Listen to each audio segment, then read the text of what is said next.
Tahun 517 Masehi disebut sebagai zaman kegelapan dan mungkin bagi sebagian orang itu terdengar tidak masuk akal. Perang tanpa akhir antara manusia dengan makhluk kegelapan terus berkecamuk di seluruh penjuru Inggris, dan sebagai balasan makhluk kegelapan atas ketidakadilan, penyihir abadi Vivienne Nimue menyebarkan wabah kematian dan mengancam akan melenyapkan manusia dari muka bumi. Di sebuah tempat bernama Pendle Hill, di bawah pohon oak kuno, Raja Arthur dan penyihir agungnya Merlin dipaksa menyerah dan tunduk kepada Nimue, the Blood Queen atau Ratu Darah. Namun karena yakin manusia dan monster tidak dapat hidup berdampingan, Arthur memutuskan untuk menyerbu Nimue dengan bantuan dari pengkhianatan penyihir kepercayaan Nimue, Geneida, dan tentu saja menggunakan senjata dengan kekuatan yang luar biasa, yaitu pedang Excalibur. Karena murka, Nimue pun kembali melepas wabah mematikannya. Namun, itu segera digagalkan dengan tebasan pedang legendaris. Arthur tak hanya memenggal kepala Blood Queen, tapi juga memutilasi, lalu masing-masing bagian tubuh Nimue dikunci di dalam peti mati yang disegel dengan doa suci, dan hanya doa abdi Tuhan yang bisa membukanya. Terakhir, Arthur memerintahkan para kesatria pemberani untuk mengubur peti-peti tersebut di tempat terpisah di seluruh penjuru negeri agar tidak ada yang bisa menemukannya, bahkan meski itu sang iblis sekalipun. Lagi-lagi sebuah dongeng seram menjadi pembuka dari film yang akan saya ceritakan, berjudul Hellboy, sebuah film yang rilis di tahun 2019, disutradarai oleh Neil Marshall dengan deretan aktor-aktor ternama yang memerankan para karakternya. Tidak usah berlama-lama, langsung saja kita ke ceritanya.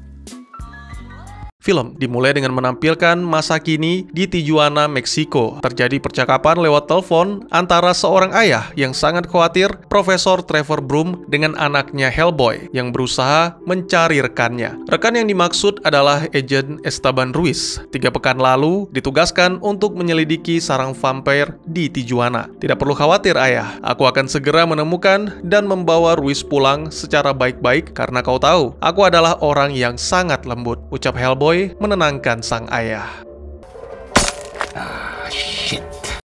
Terkadang apa yang direncanakan tidak sesuai dengan yang terjadi di lapangan. Hellboy atau Red menemukan Ruiz di ring gulat. Kini Ruiz mendapat julukan Kamazots. Alih-alih pulang, Ruiz malah menantang Red untuk bertarung. Sebuah tantangan yang dengan susah payah ditolak, namun pada akhirnya juga terpaksa dituruti.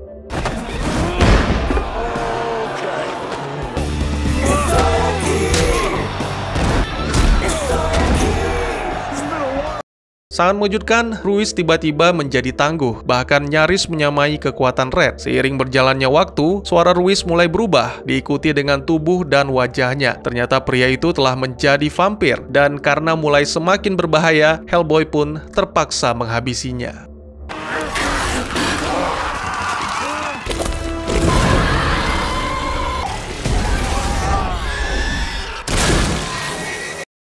Di saat-saat terakhir, Ruiz mengatakan bahwa dirinya mengetahui siapa Hellboy sebenarnya. Anung Unrama, akhir dunia akan segera datang.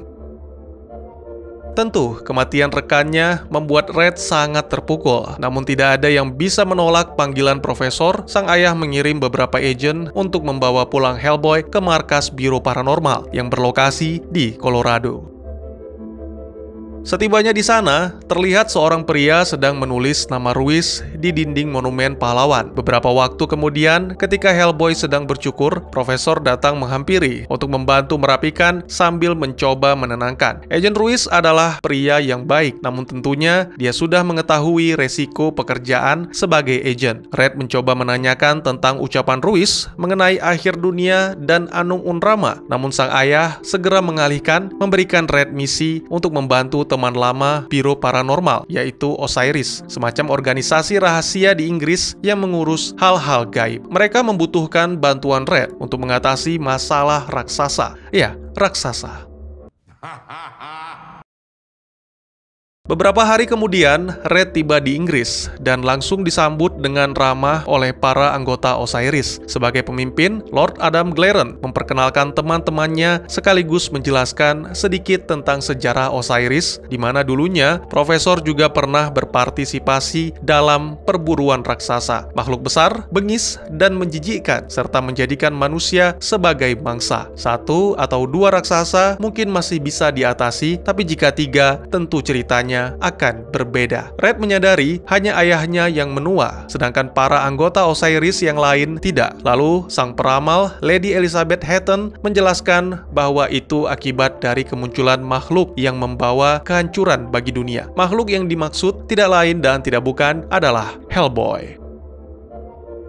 Elizabeth pun melanjutkan penjelasannya ke kisah kedatangan Hellboy di dunia, yang mana kala itu akibat ritual yang dilakukan astrologer atau dukun bernama Grigory Rasputin. Dibantu oleh The Lobster, sang pemburu Nazi, Trevor dan Elizabeth beserta pasukan sekutu berhasil menggagalkan rencana Rasputin. Mereka juga sempat berencana membunuh makhluk pembawa malapetaka yang dipanggil ke dunia. Namun Trevor melarangnya karena yakin pengertian dan kesabaran akan membuat makhluk itu menjadi lebih baik. Itu benar-benar terbukti. Trevor mengadopsi dan mengasuh Hellboy sampai akhirnya kini berada di jalan yang benar.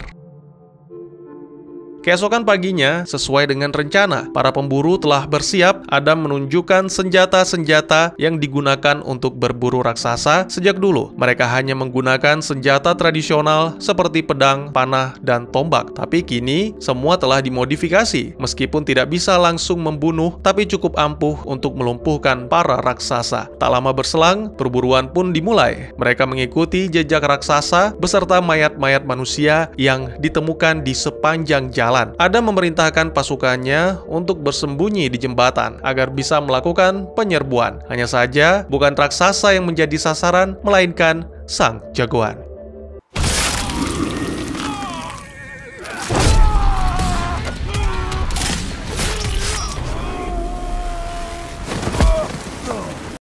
Red sama sekali tidak diberi kesempatan melawan. Semua serangan dipatahkan, lalu dibalas dengan serangan bertubi-tubi yang tak terhentikan. Sengatan listrik benar-benar berhasil membuat Hellboy tak berdaya. Namun, tiba-tiba saja sebuah serangan datang dari sesuatu yang tak terduga.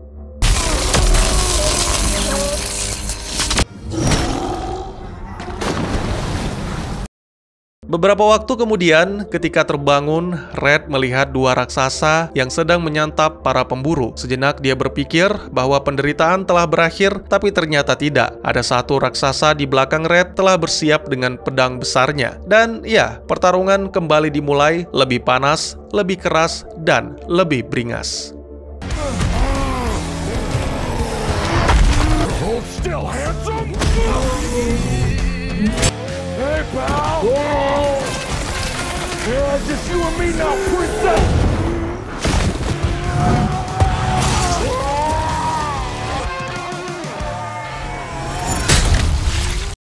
Lelah dengan pertarungan yang tak ada habisnya, Red pun tumbang. Samar dia melihat sebuah mobil datang membawa sekelompok orang dan pemimpin dari kelompok tersebut sepertinya mengenal Red. Sementara itu, kita kembali ke beberapa hari yang lalu, di mana ditampilkan seorang penyihir dan monster bekerja sama untuk membalas dendam terhadap Hellboy, iblis yang telah membuat hidup mereka sengsara. Sang penyihir yakin bahwa Vivienne Nimue bisa membantu mereka. Monster pun segera menjalankan misi untuk membangkitkan The Blood Queen. Salah satu yang dia kunjungi adalah tempat suci Saint Sebastian Abbey. Monster dengan rupa babi mengamuk dan menghabisi para pendeta bisu, lalu menyisakan 1 sebagai penunjuk jalan.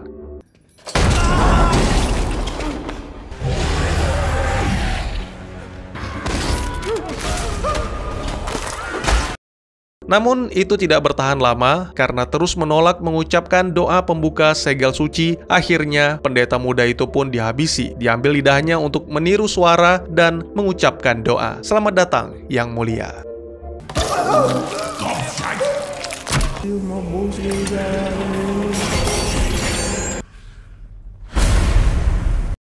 Hanya dalam beberapa hari, monster itu berhasil mengumpulkan kelima bagian tubuh Nimue. Wanita itu sangat kecewa melihat kondisi dunia yang penuh dengan kemiskinan, perang, dan yang lebih mengecewakan lagi adalah senjata diganti dengan pentas menyanyi. Namun semua itu akan segera berubah. Dunia baru akan segera datang dan si monster babi akan mendapatkan imbalan atas kesetiaannya terhadap Queen Blood.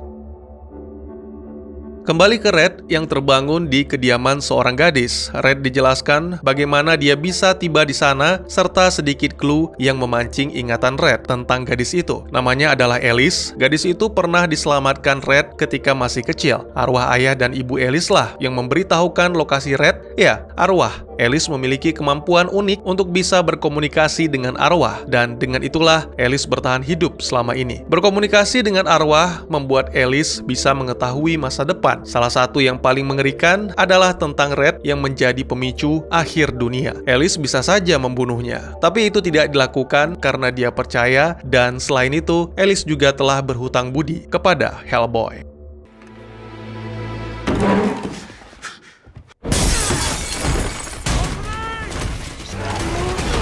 That's my boy.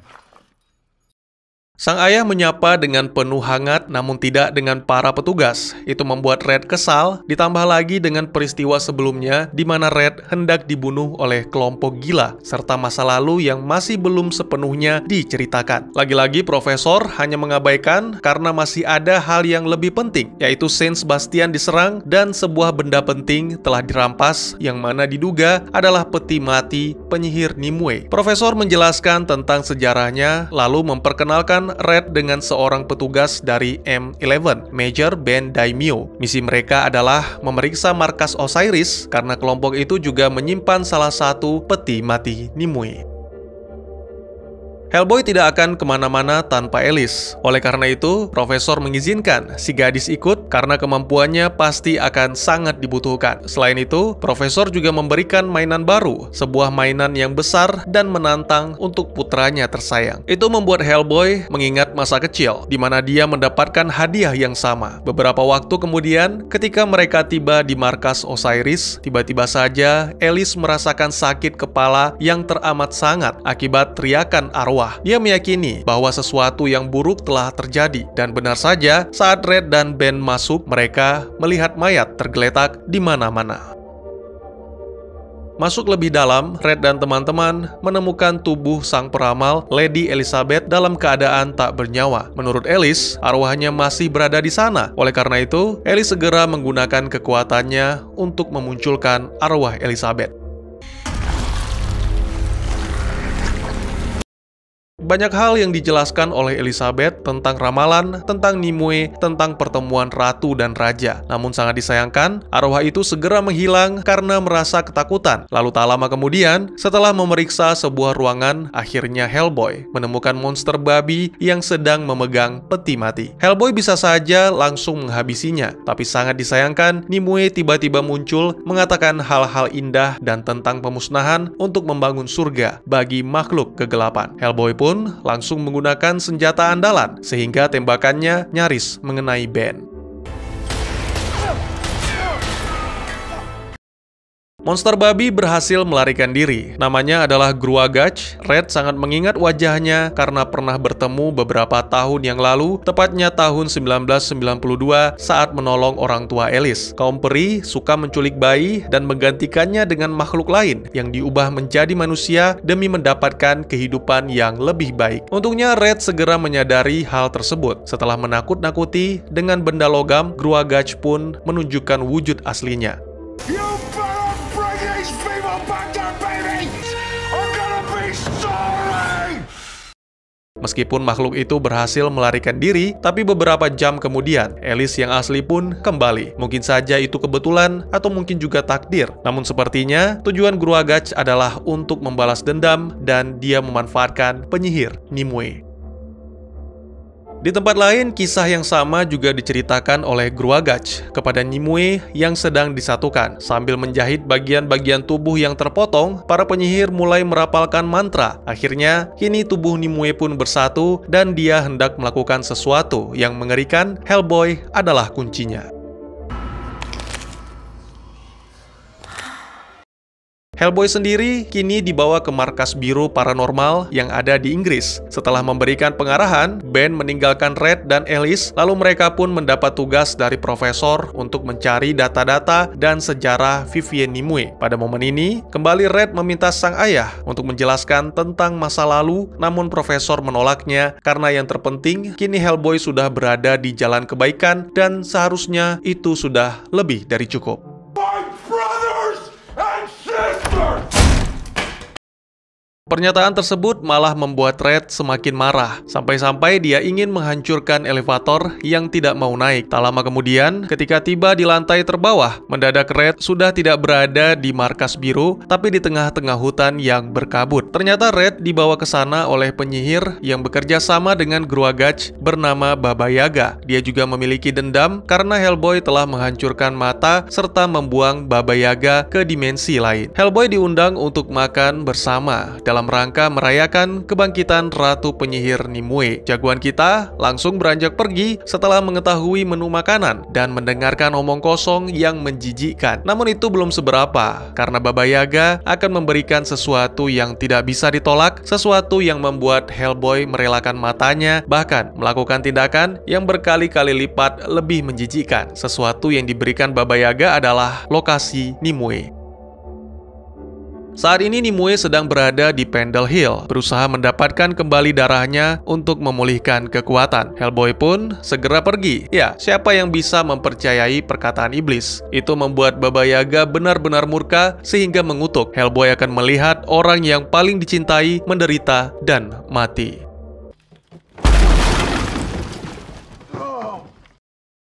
Red jatuh di ruang kerja sampai-sampai menghancurkan meja. Tidak punya waktu untuk berbasa-basi, apalagi omong kosong, karena mereka harus menggagalkan rencana Nimue sebelum tengah malam. Dalam perjalanan, karena masih merasa tidak enak, Hellboy memutuskan untuk tidur. Sedangkan Alice mendengarkan kisah tentang luka yang didapat oleh Ben. Kala itu, kelompoknya sedang menjalani latihan di Belize, dan secara mengejutkan, mereka terpaksa berhadapan dengan makhluk pemakan manusia sampai akhirnya hanya Ben yang selamat. Malam pun semakin mencekam, ditambah kilatan yang bersembunyi di balik awan hitam. Nimue telah bersiap untuk memulai ritual. Dia juga merasakan kedatangan kelompok Hellboy dan telah menyiapkan sebuah kejutan.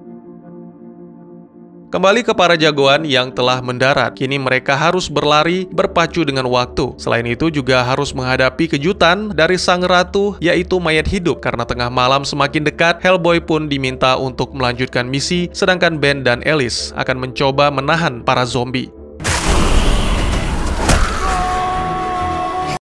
Sementara itu, Nimue berhasil mendapatkan darah dan memulihkan kekuatan. Para makhluk kegelapan pun mulai berkumpul untuk merayakan momen tersebut. Bahkan, 3 penyihir pengkhianat juga datang untuk memohon ampun dan mengembalikan mahkota. Namun itu tidak mereka dapatkan, kecuali Geneda. Penyihir itu diberi kesempatan membuktikan kesetiaan dengan mengarahkan Hellboy untuk menemukan takdirnya.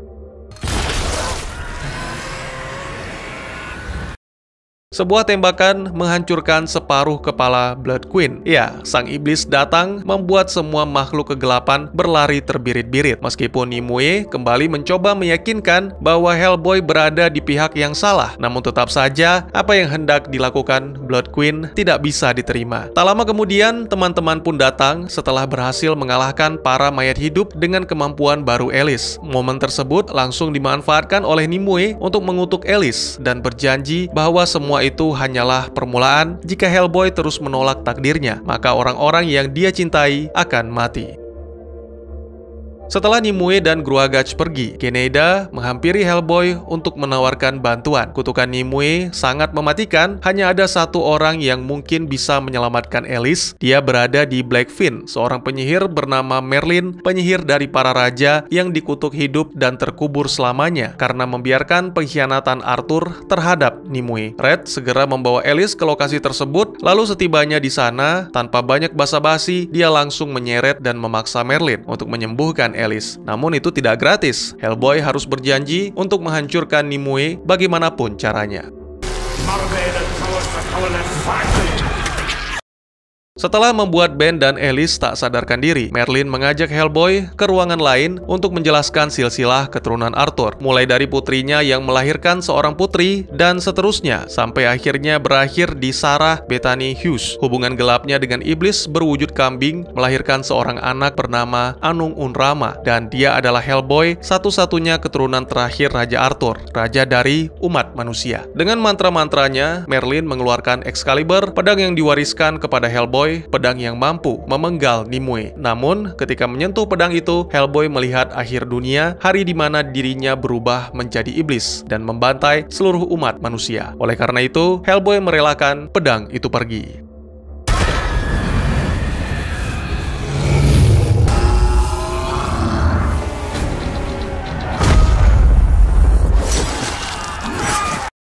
Tugas Merlin untuk menyerahkan Excalibur berakhir dengan kegagalan. Merlin merasa sangat kecewa, tapi minimal kini dia bisa mati tanpa harus menyaksikan akhir dunia. Sementara itu, Nimue dan Gruagach sedang berada di tengah-tengah kota menyebarkan wabah kematian. Media televisi memberitakan bahwa ada wabah misterius yang menyebar mengakibatkan 100.000 orang meninggal dunia hanya dalam waktu 2 jam. Dan yang lebih parah, tak lama lagi diperkirakan akan menyebar ke seluruh dunia. Kembali ke Red yang telah membangunkan teman-temannya. Dia menjelaskan apa yang terjadi dan tiba-tiba saja Ben mendapat berita bahwa markas Biro Paranormal telah diserang. Akhirnya mereka pun segera bergegas karena nyawa Profesor dalam bahaya.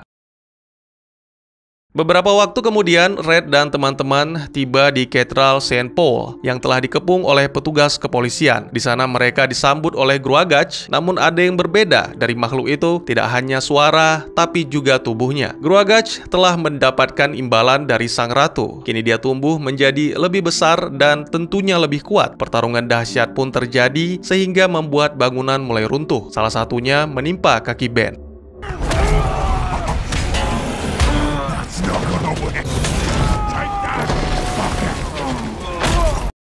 Sebelumnya sempat ditampilkan beberapa kali Ben berusaha keras menyembunyikan sesuatu, bahkan itu dengan menyuntikkan serum ke tubuhnya. Akhirnya, pada momen ini dia tidak menahan lagi, segera Alice diminta untuk menjauh karena makhluk ganas akan muncul.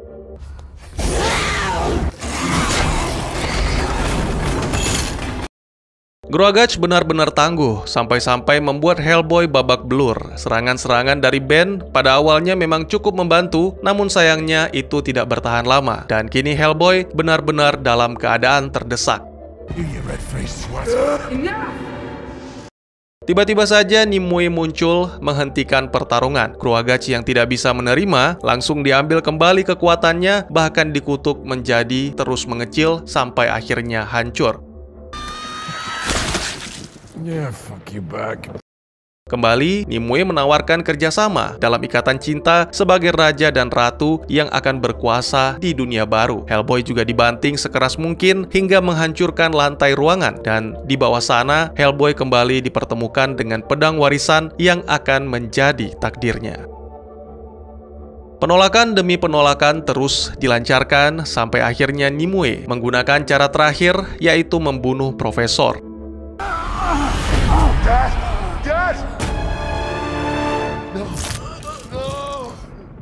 Kali ini, Red benar-benar marah dan ambisi untuk membunuh Blood Queen membuatnya mencabut pedang legendaris.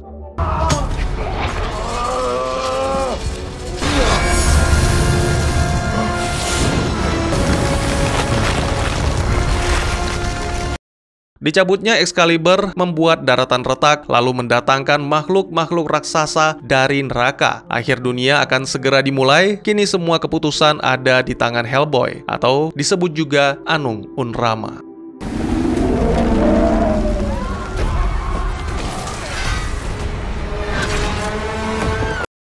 Satu hal lagi yang disembunyikan oleh Ben adalah senjata pencegah kiamat berupa pistol dengan peluru khusus yang diciptakan untuk membunuh Hellboy. Ketika Ben sedang bersiap melepaskan tembakan, Alice langsung melesat menggunakan kekuatannya untuk memanggil arwah Profesor. "Dewasalah nak, kau adalah pria yang baik, maka tetaplah seperti itu. Abaikan semua tentang ramalan, abaikan semua tentang takdir, karena kaulah yang menentukan semuanya." Kalimat itu membuat Hellboy sadar sehingga dia langsung memenggal kepala Nimue dan membuangnya ke dasar neraka bersama para makhluk raksasa.